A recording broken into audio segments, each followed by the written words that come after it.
Hello everyone, ఇలాంటి videos ముందుగా కావాలి అనుకుంటే వెంటనే మా ఛానల్ని సబ్స్క్రైబ్ చేసుకోండి. అప్కమింగ్ రివ్యూలోకి వెళ్ళిపోదాం. ఎపిసోడ్ స్టార్ట్ అవ్వంగానే రాజ్, కావ్య, శోభనానికి అన్ని ఏర్పాట్లు చెయ్యాలని అమ్మమ్మగారు అపర్ణాదేవి, ప్రకాష్, స్వప్నకి చెప్తూ ఉంటారు. అక్కడే ఉన్న రుద్రాని కుళ్ళుకుంటూ ఉంటుంది.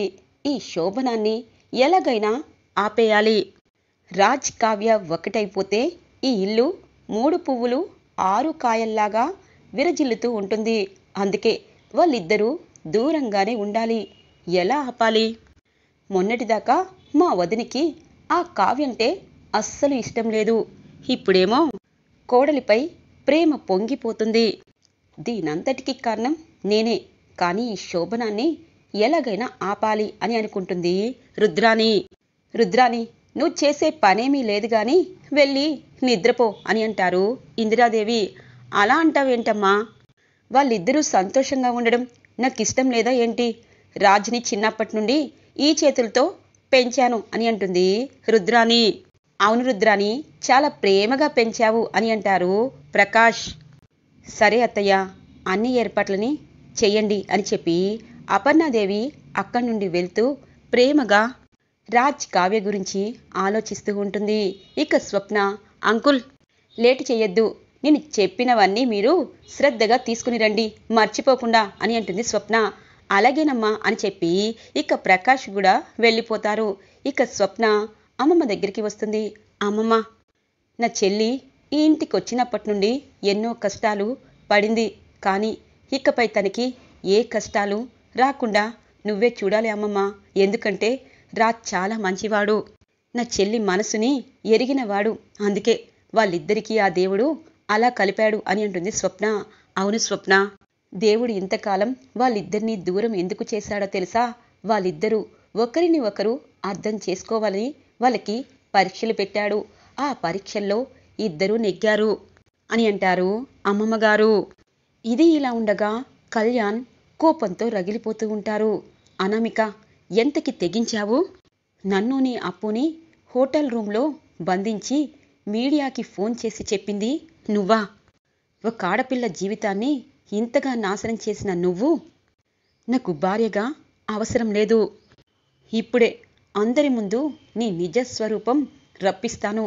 నువ్వేంటి అన్నది మా ఇంట్లో వాళ్ళందరికీ ఖచ్చితంగా తెలియజేస్తాను అని అనుకుంటారు కళ్యాణ్. రాజ్, కావ్యకి తెలియకుండా ఇక శోభనానికి అన్ని ఏర్పాట్లని వాళ్ళ రూమ్లో చేస్తూ ఉంటుంది స్వప్న, అలాగే ప్రకాష్.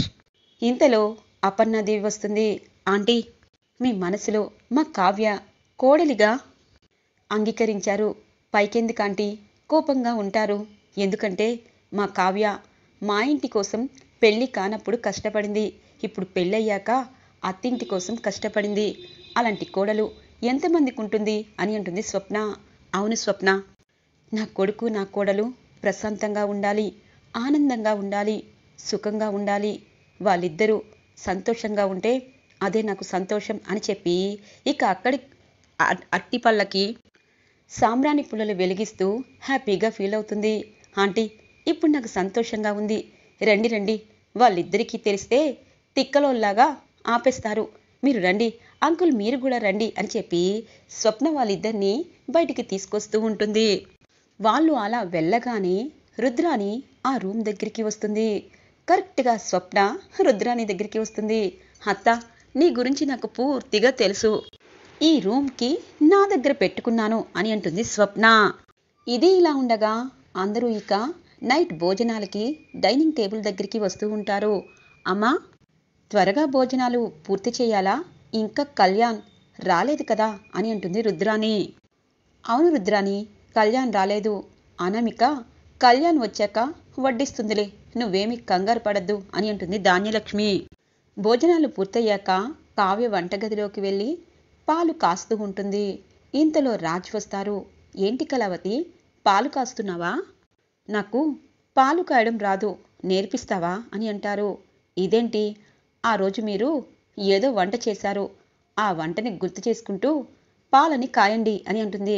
అవునా, సరే గుర్తు చేసుకుంటాను అని చెప్పి కావ్య దగ్గరగా వచ్చి నడుముని పట్టుకోవాలని ట్రై చేస్తారు. అమ్మ దొంగ, మీకు ఏదో కావాలని అనిపిస్తుంది, నాకు అర్థమవుతుంది అని చెప్పి పాలని తీసుకువెళ్తూ ఉంటుంది కావ్య. వీళ్ళిద్దరినీ అపర్ణాదేవి వెనకాలే సుభాష్ చూస్తూ ఉంటారు. అపర్ణాదేవి ప్రేమగా ఏ కావ్య ఇట్రా అనగానే, అత్తయ్య గారు మీకు మందులన్నీ తీసి అక్కడ పెట్టాను, అలాగే మజ్జిగ కూడా తాగండి అని చెప్పి అంటుంది కావ్య. నా పనులన్నీ చేస్తున్నావు సరే సరే, కానీ ఇంకా నువ్వు పిచ్చి మొద్దులాగా ఇలాగే ఉండద్దు, కొంచెం వాడి గురించి కూడా ఆలోచించు అనగానే, ఎవరి గురించి అత్తయ్యా అని అంటుంది. అమ్మో, నీకు చెప్పాలి అంటే మళ్ళీ 1 సంవత్సరం పట్టేటట్టుంది. చాలామంది ఆడపిల్లలకి ఈ రోజుల్లో ఏమీ చెప్పాల్సిన అవసరం లేదు, అన్నీ తెలుసుకుంటున్నారు. ఇంకా నువ్వు ఏమీ తెలుసుకోకుండా ఇలా ఎందుకున్నావు అని అంటుంది అపర్ణాదేవి. అత్తయ్య, మీరేం చెప్తున్నారో నాకు అర్థం కావట్లేదు. మమ్మీ, కళావతికి నేను అర్థమయ్యేటట్టు చెప్తాలే. కళావతి, మా మమ్మీకి మజ్జిగలో కొంచెం పంచదార వెయ్యాలి అనగానే, నాకు తెలుసండి, కానీ అత్తయ్యకి మొన్నే హార్ట్ స్ట్రోక్ వచ్చింది కదా, అందుకే షుగర్ లేకుండా ఇస్తున్నాను అని అంటుంది. సరిపోయింది ఈ ఇద్దరు, మీ అత్త మీ మామ గురించి ఇంత శ్రద్ధ పెడుతున్నారు, మీకు మీరు ఎప్పుడు పెడతారా అని అంటారు ఇక ఇందిరాదేవి. ఈలోపు స్వప్న గదికి ఉన్న తాళాలు తీసి పరుగు పరుగున కిందికి వచ్చేస్తుంది. ఏ కావ్య, త్వరగా వెళ్ళవే అని అంటుంది. ఏంటక్క, ఈరోజు అందరూ వింతగా మాట్లాడుతున్నారు, ఏదోలా చూస్తున్నారు, నాకేమీ అర్థం కావట్లేదు. సరే, నేను వెళ్తున్నాను అని చెప్పి ఇక కావ్య పైకి వెళ్తూ ఉంటుంది. ఇక గది తలుపు తెరవగానే ఒక్కసారిగా షాక్ అవుతుంది కావ్య. తను వెంటనే ఇక రాజ్ కూడా వస్తాడు. గదిని చూస్తూ ఉంటారు. ఏంటి, నాకు తెలియకుండా గదిని డెకరేషన్ చేసి శోభనం గదిలా తయారు చేశారు, నేనంటే మీకు అది కదా, అలాగే స్వీట్లు, పూలు, పళ్ళు అన్నీ పెట్టారు, ఏంటి నా మీద కొత్త ప్రేమ నేనంటే మీకు అని చెప్పి అంటూ ఉంటుంది కావ్య. కళావతి, ఈ డెకరేషన్ ఎందుకు చేశారో నాకు తెలీదు, నేను మాత్రం చెయ్యలేదు. ఈ డెకరేషన్ చెయ్యినా చెయ్యకపోయినా నువ్వంటే నాకు ఇష్టం, నీకోసమే నేను వచ్చాను అని అంటారు. ఒక్కసారిగా షాక్ అయిపోతుంది కావ్య. మీరేనా మాట్లాడుతున్నది అనగానే దగ్గరికి వచ్చి చేతులు పట్టుకుంటారు రాజ్. ఇన్ని రోజులు నీ మంచితనం తెలుసుకోక ఏదేదో పిచ్చి పిచ్చి మాటలు అనేవాణ్ణి, కానీ మనసులో మాత్రం నువ్వు చేస్తున్న ప్రతి పనికి నేను సంతోషంగా ఫీల్ అయ్యేవాణ్ణి, నిన్ను మెచ్చుకోవాలని ఎన్నోసార్లు అనుకున్నాను, కానీ నా అహం అడ్డు వచ్చిందో లేకపోతే అనుకోకుండా పెళ్లి జరిగిందో నాకు తెలియదు కళావతి, కానీ నేను మా కుటుంబం కోసం అమ్మా నాన్నని ఇంతగా నువ్వు కష్టపడి నీ జీవితాన్ని పణంగా పెట్టిందని, దానివల్ల నీకు ప్రేమని అందించాలనుకోవడం అది కాదు అని అంటారు. అంటే అని అంటుంది కావ్య. అదే, ఈ ఇంటి కోసం, ఈ ఇంటి పరువు ప్రతిష్ట కోసం నాలాగే నువ్వు పోరాడావు, అలాగే మమ్మీ డాడీని కలపాలని ఆ మాయని కష్టపడి వెతికి తీసుకుని వచ్చావు, కానీ అవి చేసావనే నీకు ఇష్టపడ్డానని నువ్వనుకుంటే పొరపాటు అని అంటారు రాజ్. నాకు తెలుసండి, నేనంటే మీకు ఇవన్నీ చెయ్యకపోయినా పెళ్లి రోజునాడు నా మీద ప్రేమ ఉండాలని నాకు బొకేతో పాటు ఒక లెటర్ని పంపించారు, అది నేను చూశాను, అప్పుడే అనుకున్నాను మీరు నన్ను ప్రేమిస్తున్నారని అని అనుకుంటుంది మనసులో కావ్య. ఇది ఇలా ఉండగా ఇక కళ్యాణ్ కోపంగా ఇంటికి చేరుకుంటారు. అనామిక దగ్గరికి వెళ్తారు కళ్యాణ్. ఏంటి కళ్యాణ్, ఏంటి నీ దగ్గర స్మెల్ వస్తుంది, అంటే నువ్విప్పుడు పాడు అలవాట్లకి లోనయ్యావా ఏంటి, డ్రింక్ చేసి వచ్చావా అని అంటుంది అనామిక. ముందు నాతో పాటు రా అని చెప్పి అనామికని చెయ్యి పట్టుకొని ఈడ్చుకొస్తారు హాల్లోకి కళ్యాణ్. తాతయ్య, నాయనమ్మ, అమ్మ, నాన్న, పెద్దమ్మ, పెదనాన్న అందరూ రండి అని అంటారు కళ్యాణ్. ఇక కళ్యాణ్ గొంతు వినబడగానే ఇటు కావ్య అలాగే రాజ్ ఉలిక్కి పడతారు. కింద కవిగారు అరుస్తున్నారు అని అంటుంది. అవును కళావతి, ఏం జరిగిందో అని చెప్పి గబగబా కిందికి వస్తూ ఉంటారు అందరూ. ఇక కళ్యాణ్ను చూసి అందరూ షాక్ అవుతారు. అనామిక కోపంగా చూస్తూ ఉంటుంది. ఏంటి కళ్యాణ్, తప్పు చేసి డ్రింక్ చేసింది కాకుండా నన్ను ఈడ్చుకొస్తావా? అసలు నువ్వేమనుకుంటున్నావు అని అంటుంది అనామిక. నీ చెంప పగలగొట్టాలని అనుకుంటున్నాను, కానీ కొట్టాలంటే నా చేతికి అసహ్యంగా అనిపిస్తుంది అని అంటారు కళ్యాణ్. కళ్యాణ్, ఆవేశమేంటి? కోడల్ని అందరి ముందు కొడతాను అంటున్నావు ఏంటి అని అంటారు ఇందిరాదేవి. కళ్యాణ్, ఏంట్రా ఈ పాడలవాటేంటి? నువ్వు మందు తాగొస్తావా అని అంటుంది ధాన్యలక్ష్మి. అవును, ఈ అనామికని ప్రేమించి పెళ్లి చేసుకుని తప్పు చేశాను. ఇప్పుడు ఆ తప్పుని సరిదిద్దుకుంటాను. ఈ అనామిక ఆడది కాదు, ఒక శాడిస్ట్. నన్ను ప్రేమిస్తున్నట్టు నటించి అటు అప్పు నాతో మంచి ఫ్రెండ్గా ఉంటుందని తెలిసి కూడా అప్పుపై నిందలు వేయడానికి ఎంతగా బరితెగించిందో అందరూ చూడండి అని చెప్పి అప్పుతో అనామిక మాట్లాడిన మాటలన్నీ వీడియో చేసి అందరికీ చూపిస్తారు కళ్యాణ్. ఏ అప్పు, నిన్ను కళ్యాణ్ని కావాలనే హోటల్ రూమ్లో బుక్ చేసి ఇక మీడియా మొత్తం వచ్చేటట్టు నేనే చేశాను. ఇంకొకసారి నా మొగుడుతో నువ్వు తిరిగావంటే అని చెప్పిన వీడియో అందరూ చూస్తారు. ఒక్కసారిగా షాక్ అయిపోతారు దుగ్గిరాల ఫ్యామిలీ అంతా.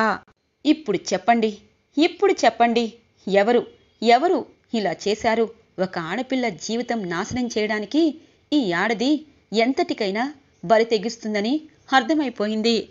అటు అప్పుని, కనకం ఆంటీ అంకుల్ని ఎంతగా ఇబ్బంది పెట్టిందో తెలుసా? బస్తీ వాళ్ళు వచ్చి అప్పుని నీచంగా మాట్లాడుతున్నారు. వాళ్ళ కుటుంబం తట్టుకోలేకపోతుంది. ఇప్పుడు ఈ అనామికని ఏం చెయ్యాలి? ఎలా బుద్ధి చెప్పాలి? ఇంకా ఈ అనామికకి విడాకులు ఇవ్వకుండా ఈ ఇంట్లోనే ఉంచుకోమని చెప్పిన తాతయ్య నాయనమ్మ ఏం సమాధానం చెప్తారు అని అంటారు కళ్యాణ్. ఇక రాజ్, కావ్య ఒక్కసారిగా ఉలిక్కి పడతారు. అనుకున్నాను, ఈ పనికి మాలిన అనామిక ఏదైనా చేస్తుంది. నీకు ఎంత ధైర్యమే? నా చెల్లి మగరాయిల్లాగా మా ఇంటిని అలాగే మమ్మల్ని కాపాడుతూ ఉంది. తనని ఇలా దరిద్రంగా చండాలంగా ప్రొజెక్ట్ చేయాలనుకున్నా నీకు ఎంత ధైర్యం అని అంటుంది స్వప్న. ఆగు స్వప్న, అనామిక ఎందుకు ఇంతగా దిగజారావు అని అంటుంది ధాన్యలక్ష్మి. వదిన, వాళ్ళిద్దరి గురించి నిజం తెలుసుకొని వాళ్ళిద్దరినీ విడగొట్టాలని ఇలా ప్లాన్ వేసిందేమో అని అంటుంది రుద్రాణి. ఆపండి రుద్రాణి గారు, మీరింకా మాట్లాడి మీ పరువుని ఇంకా కిందికి దిగజార్చుకోవద్దు అని అంటుంది కావ్య. నీకు ఎన్నోసార్లు చెప్పాను, కళ్యాణ్ని చక్కగా చూసుకో, నీకు నేను అండగా ఉన్నానని. కానీ నువ్వు మాత్రం దేనికోసమో ఆశించి ఈ ఇంటికి వచ్చినట్టున్నావు. చెప్పు అనామిక, ఎందుకు ఇంతగా దిగజారిపోయావు? ఒక ఆడపిల్ల భవిష్యత్తునే నాశనం చేయాలని ఎందుకు అనుకుంటున్నావు అని అంటుంది ధాన్యలక్ష్మి. నానమ్మ, తాతయ్య, మీ కాళ్ళు పట్టుకుని వేడుకుంటాను, ఈ అనామిక నాకు వద్దు. ఈ అనామికకి విడాకులు ఇస్తాను. ప్రశాంతంగా ఏకాకిగా బ్రతుకుతాను. నన్ను బ్రతకనివ్వండి అని అంటారు కళ్యాణ్. కళ్యాణ్ అది అనగానే, చూడు అనామిక, తెగేదాకా తీసుకువచ్చావు. పదే పదే కవిగారి మనసుని గాయపరిచావు. నా చెల్లి అప్పుని బయటికి లాగావు. అందుకే నీకు ఈ దుస్థితి పట్టింది. కవిగారు, ప్రశాంతంగా ఉండండి, ఈ సమస్యకి పరిష్కారం ఖచ్చితంగా దొరుకుతుంది అని అంటుంది కావ్య. అవును కళ్యాణ్, ఏ అనామిక అయితే వాళ్ళిద్దరి గురించి తప్పుగా అందరి ముందు మీడియా ముందు నిలబెట్టిందో ఆ అనామికనే మీడియా ముందు నించొని తను చేసిన తప్పుని అందరికీ తెలిసేలా చెయ్యాలి అని అంటారు రాజ్.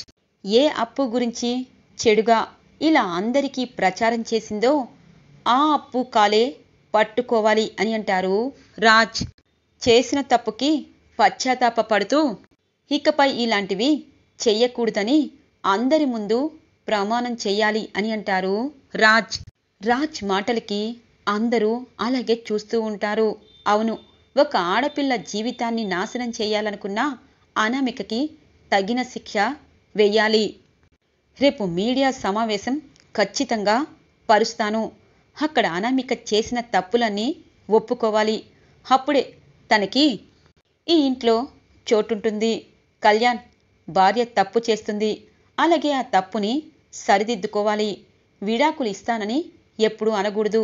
రేపు అనామిక మీడియా ముందు అప్పుని క్షమాపణ అడిగి అసలు మొత్తం చెప్పాలి అని అంటారు రాజ్. అవును, రాజ్ చెప్పింది 100% కరెక్ట్. అనామిక అప్పు జీవితంతో పదే పదే ఆడుకుంటుంది. ఇక రేపు ప్రెస్ వాళ్ళతో అనామిక అన్ని నిజాలు చెప్తేనే కళ్యాణ్ మాటకి మేము వ్యతిరేకంగా ఉంటాము, లేకపోతే కళ్యాణ్ చెప్పింది చెప్పినట్టే చేస్తాము. పదబావా అని చెప్పి ఇక వెళ్ళిపోతారు అమ్మమ్మగారు, తాతగారు. ఇక అందరూ ఎవరి రూముల్లోకి వాళ్ళు వెళ్తారు. ఇక ఒక్క అనామిక మాత్రమే మిగిలి ఉంటుంది. చూడు, నువ్వు ప్రెస్ ముందు చెప్పినా నిన్ను భార్యగా అంగీకరించాలంటే ఎప్పటికీ అది కుదరదు అని చెప్పి ఇక వెళ్ళిపోతారు ఇక కళ్యాణ్. ఇక రాజ్, కావ్య అనామిక వైపు చూస్తూ పైకి వెళ్ళిపోతారు. అసలు ఏం జరుగుతుంది ఇంట్లో, అసలు అనామిక ఏం కోరుకుంటుంది అని అంటారు ఇక కావ్య. చూడు కళావతి, పోయిన చోటే వెతుక్కోమని చెప్పారు. అందుకే తను చేసిన తప్పుని తనతోనే చెప్పించి తన్ని క్షమాపణ అడగమని చెప్పాను. ఇంతకంటే అప్పుకి ఎలా న్యాయం చేయాలో నాకు అర్థం కాలేదు అనగానే ఒక్కసారిగా రాజ్ని కౌగిలించుకుంటుంది. నిజంగా ఒక ఆడపిల్లకి అన్యాయం జరిగినా ఆ అన్యాయానికి సరైన శిక్ష వేశారు. మీలాంటి భర్త ఎంతమంది ఆడవాళ్ళకి దొరుకుతారు అని చెప్పి రాజుని హత్తుకుంటుంది. ఇక రాజ్ కూడా తనని ప్రేమగా హత్తుకుంటారు. ఈరోజు ఎపిసోడ్ ఇలా ఇంట్రెస్టింగ్గా ఎండ్ అవుతుంది ఫ్రెండ్స్. రాబోయే ఎపిసోడ్స్ కోసం మా ఛానల్ని సబ్స్క్రైబ్ చేసుకోండి. Thanks for watching friends.